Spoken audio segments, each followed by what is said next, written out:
about 45% of manufacturing, and it accounts for about 40% of exports and employs a lot of people. So what is the kind of banking service that this sector, this unorganized small sector, what is the kind of service that you as the banking sector, organized banking sector, what are they doing? There itself, in fact, we have started to realize that this is no longer the case, that you have to reach to these sectors which are contributing both in terms of employment, in terms of, as I said, exports, and in terms of providing livelihood to the bulk of the population.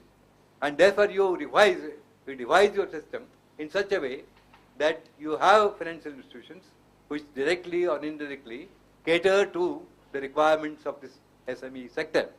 And there, for example, that many of you know that we have the rural regional banks, we have the microfinance system, we have the linkage of self-help groups to the banking system and so on.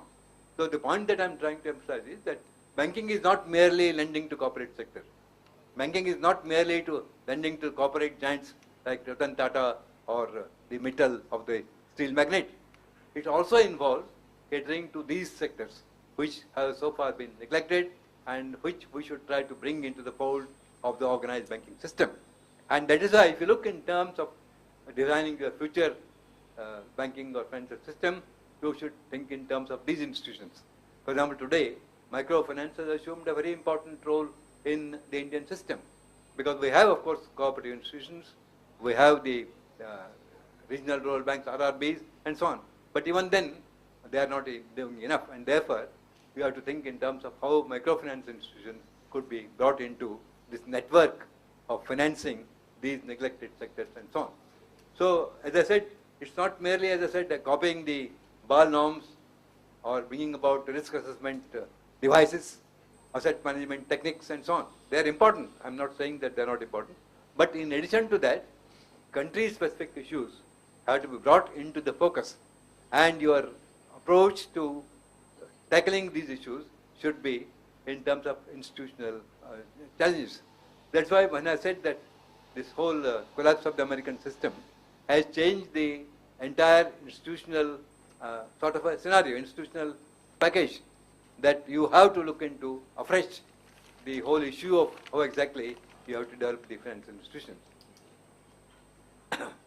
Then the other thing is that in terms of devising the various financial institutions, your approach should be that the growth is important, but in terms of development, how exactly are you going to ensure that the benefits of growth percolate to different sections of people?